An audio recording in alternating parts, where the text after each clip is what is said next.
सो hello दोस्तों, welcome back to my new video. सबसे पहले डिस्क्लेमर देना चाहूँगा कि इस वीडियो को प्योरली एजुकेशनल पर्पस के लिए ही रिकॉर्ड कर रहा हूँ। मैं कोई भी बाई या सेल का रिकमेंडेशन इस वीडियो के माध्यम से मैं आप लोगों को नहीं दे रहा हूँ। देखिए दोस्तों, अभी हम लोगों को थोड़ा अलर्ट रहना है क्योंकि मार्केट भी बहुत ज़्यादा अनसर्टेन हो रहा है। एंड पिछले ट्रेडिंग सेशन में यानी कि मंडे के दिन मार्केट अच्छा खासा गैप डाउन ओपन हुआ। हालांकि लास्ट में एक शार्प रिकवरी आया, मगर आप इसको ये नहीं कह सकते हो कि मार्केट बुलिश हो गया। समझ रहे हो ना।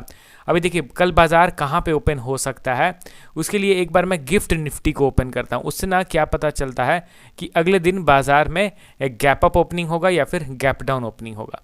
तो यहाँ पे जैसे ही मैं गिफ्ट निफ्टी ओपन कर रहा हूँ तो अभी करंटली 500 पॉइंट डाउन है दोस्तों गिफ्ट निफ्टी।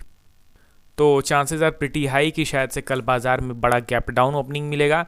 एंड बड़ा गैप डाउन मिला, it means scenario completely negative है। मैंने प्रीवियस वीडियो में भी निफ्टी का एक्सप्लेनेशन आप लोगों को करके बताया, तो उसमें भी मैंने आपको क्या बताया था कि अगर मार्केट अच्छा खासा गैप अप ओपन होगा तो समझेंगे कि मार्केट ने फिर से सपोर्ट ले लिया। मगर बड़ा गैप डाउन ओपन हुआ, इट मीन्स सिनेरियो नेगेटिव है।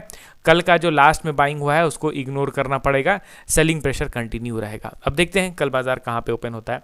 आज इस वीडियो में हम लोग 3 ऐसे स्टॉक्स के बारे में बात करेंगे जिनमें मार्केट के डायरेक्शन के विरुद्ध मूवमेंट हो रहा है, मतलब कि उनमें एक अच्छा खासा बाइंग हैपनिंग हो रहा है। तो डिटेल्ड वे में इन तीनों स्टॉक्स को हम लोग कवर करते हैं। पहला स्टॉक हमारे लिस्ट में आपके सामने है बजाज ऑटो लिमिटेड। करंटली देखा जाए तो 9776 के लेवल पे ट्रेड कर रहा है 1.9% के डाउनफॉल के साथ। अब देखिए इन स्टॉक्स के नाम को मैंने शॉर्टलिस्ट करा है through my YouTube videos comment section, ठीक है। अभी इसका मार्केट कैप देखो 2,73,000। एंड सबको पता है इस कंपनी के बारे में, फंडामेंटल्स में एज सच कोई वैसा फर्दर डिग डाउन एनालिसिस करने की हमें ज़रूरत है नहीं। इनके वैल्यूएशन के चार्ट को देखा जाए तो वो भी इन लाइन है। ऐसा नहीं है कि पी रेशियो बहुत ज़्यादा एक्सपैंड कर गया, मगर हाँ पी रेशियो बहुत ज़्यादा अंडर वैल्यूड है, ऐसा भी नहीं कहा जा सकता है। इनके इन्वेस्टर के सेक्शन पे आप ध्यान दोगे तो आपको क्या पता चल रहा है कि शेयर होल्डिंग पैटर्न भी एज यूजुअल स्ट्रांग बना हुआ है, ठीक है। कंपनी ओवरऑल अच्छी है। अब टेक्निकल वाइज चलिए हम लोग डायरेक्टली बढ़ते हैं एंड देखते हैं कि स्टॉक में किस तरीके का बिहेवियर हो रहा है। यहाँ पे मैं ओपन करता हूँ Bajaj auto limited and chart को थोड़ा सा जूम आउट करूँगा, ठीक है। आपको क्या दिख रहा है, अब यहाँ से आप देखो तो पिछले 6-7 महीनों में कंटिन्यूसली स्टॉक ऊपर की ओर मूव कर रहा है, ठीक है। ये शॉर्ट ट्रेंड आप देख रहे हो। इसका मेजर ओवरव्यू आपको देखना है, वीकली टाइम फ्रेम में सेट करता हूँ, चार्ट को जूम आउट करता हूँ, आपको क्या दिख रहा है। ऑल टाइम हाई से स्टॉक में करेक्शन हुआ, ठीक है। कितना ये डाउन हो गया परसेंटेज वाइज एक बार मेजर करते हैं तो स्टॉक डाउन हो गया 44%। अब 44% गिरने के बाद ये धीरे धीरे करके ऊपर की ओर मूव कर रहा है। ध्यान रखिए मैं आपको क्या कहने की कोशिश कर रहा हूँ, कई लोगों ने इसको बेस में भी खरीदा होगा, नो डाउट। ऐसा तो नहीं होता है ना कि हर बार रिटेल इन्वेस्टर्स टॉप पे ही खरीदते हैं, कुछ लोग तो बेस पे भी खरीदते हैं। तो अब एक्सपेक्ट कीजिए, समझिए कि आपने इसको बेस पे खरीद लिया, स्टॉक ऊपर गया, मगर जिस हिसाब से ये धीरे धीरे स्लो मोमेंटम के साथ ऊपर जा रहा है ना, मुझे जहाँ तक लगता है कि ये एक और करेक्शन दिखाएगा एंड उस समय क्लियरली पता चलेगा कि स्टॉक बुलिश हो रहा है या फिर बेयरिश, मेरे हिसाब से, ठीक है। जितना मैंने चार्ट्स को रीड करे हैं, जितना मैंने स्टॉक्स का एनालिसिस करा, उसके अकॉर्डिंगली मैं आप लोगों को बता रहा हूँ। तो यहाँ से स्टॉक धीरे धीरे ऊपर जा रहा है। अगर इन केस ये नीचे गिरता है एंड इस बेस के पहले कोई एक अगेन बाइंग एक्टिविटी होता है तो श्योरली मैं इसको ऐड करने की कोशिश करूँगा। अभी के लिए ये स्टॉक ऊपर चल गया है, मैं इसको सिर्फ ट्रैक कर रहा हूँ, ठीक है। अब बढ़ते हैं अगले स्टॉक की ओर। हमारे लिस्ट में आपके सामने है जामना ऑटो, ठीक है। इसको भी कई लोगों ने होल्ड कर रखा है, करंटली 143 के लेवल पे ट्रेड कर रहा है 2.7% के डाउनफॉल के साथ। स्मॉल कैप कैटेगरी की कंपनी है, महज 5,700 करोड़ का मार्केट कैप है।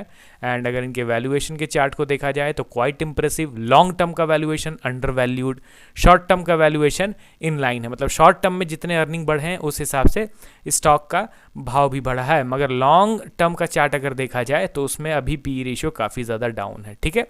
अब इनके इन्वेस्टर के सेक्शन पे आप नज़र डालो, आपको क्या दिख रहा है कि शेयर होल्डिंग में नो डाउट पिछले कुछ क्वार्टर्स में पब्लिक की शेयर होल्डिंग बढ़ी है। एंड किसने डाइल्यूट किया है स्टॉक, डीआईज ने अपने स्टेक को डाइल्यूट किया, 15% से घट के 8% हो गया।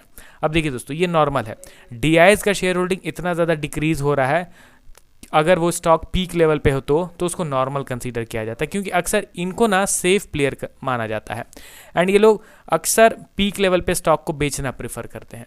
अब यहाँ पे आप करेंटली अगर देखोगे इसके चार्ट को तब आपको पता चलेगा कि क्यों यहाँ पे स्टॉक में सेलिंग हो रहा है। ठीक है, मैं चार्ट को जूम आउट कर रहा हूँ, ये मेजर टाइम फ्रेम का चार्ट पैटर्न है। एंड यहाँ पे आप ध्यान दीजिए स्टॉक कहाँ पे ट्रेड कर रहा है, अपने ऑल टाइम हाई के आसपास ट्रेड कर रहा है। एंड ये है स्टॉक का रेजिस्टेंस लेवल, आप समझ रहे हो ना। ये एक डिप आया, फिर अगेन एक बड़ा करेक्शन आया, एंड अभी अपने मेजर रेजिस्टेंस के पास ये अवेलेबल है। अब यहाँ पे हमें क्या देखना है कि मेजर रेजिस्टेंस पे अवेलेबल है, स्टॉक फंडामेंटली स्ट्रांग है, क्या डायरेक्टली बाइंग करना है? नहीं, बिल्कुल नहीं।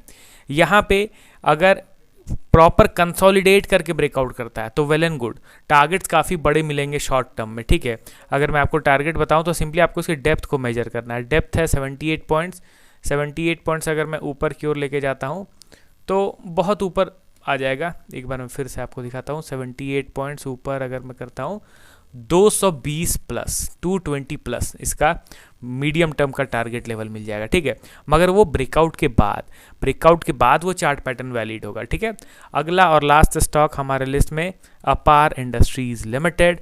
इसका भी अगर मैं डायरेक्टली चार्ट पैटर्न आपको एनालिसिस करके दिखाऊं तो सिमिलर काइंड ऑफ पैटर्न जैसा हमने अभी प्रीवियस स्टॉक में देखा। ये इसका ऑल टाइम हाई, यहाँ से मेजर करेक्शन, धीरे धीरे कंसोलिडेशन, अगेन ये ऊपर की ओर मूव किया। अब ये रेजिस्टेंस लेवल पे धीरे धीरे रिजेक्शन फेस कर रहा है। नो डाउट ये अपने पीक लेवल पे है, तो पीक लेवल पे है तो क्या इसको बुलिश मान लेंगे? नहीं, पीक लेवल पे है तो वहाँ पे करेक्शन भी हो सकता है, तो इसलिए यहाँ पे थोड़ा न्यूट्रल माइंडसेट लेके चलना है। एंड अगर स्टॉक नीचे गिरे तो ये हमारा एक मेजर सपोर्ट लेवल है क्लोज टू 8,000 रुपीज़। ठीक है ना, और इस लेवल के आसपास आए तो एक वैल्यू इन्वेस्टिंग वाला बात निकल के आएगा। एंड यहीं पे अगर ये कंसोलिडेट करता है अच्छा खासा दिन, तब मैं इसको ब्रेकआउट के लिए भी एक्सपेक्ट करके चलूंगा। ध्यान रखिए कि जिस हिसाब से ये शार्प मोमेंटम के साथ अपने मेजर रेजिस्टेंस के पास गया है, मैं यहाँ पे एक अच्छा खासा कंसोलिडेशन के बाद ही ब्रेकआउट में कंसीडर करूंगा, क्योंकि इसी फ्लो में अगर ये ब्रेकआउट देता है तो मैं नहीं एक्सपेक्ट करूंगा कि स्टॉक इस तेज़ी में ऊपर चला जाए। समझ रहे हो ना। यहाँ पे एक लाइन में ड्रॉ करता हूँ ये। ठीक है, अब यहाँ पे देखिए कि अगर इनकेस सक्सेसफुल ब्रेकआउट मिलता है तो स्टॉक कहाँ तक जाने का पोटेंशियल रखता है। डेप्थ को इसको हम लोग मेजर करते हैं 7,600, इसको ऊपर की ओर मैं फोरकास्ट करता हूँ तो अप्रॉक्स 20,000, 20,000 के भाव तक ये जाने का पोटेंशियल रखता है after breakout of this particular level. मगर ब्रेकआउट सक्सेसफुल होना चाहिए। ठीक है, ट्रैप में नहीं फंसना है।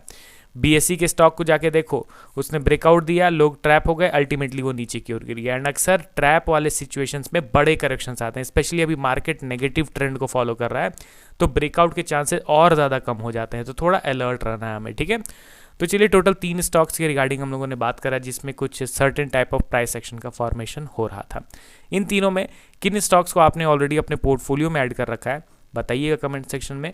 अब मिलता हूँ कल, देखते हैं कल होली, हम लोग तो ऐसे बहुत सारे कलर्स के साथ खेलते हैं मगर शायद से पोर्टफोलियो हमारा लाल रंग का ही होली खेलेगा। देखते हैं कल क्या होता है। चलिए बाय बाय।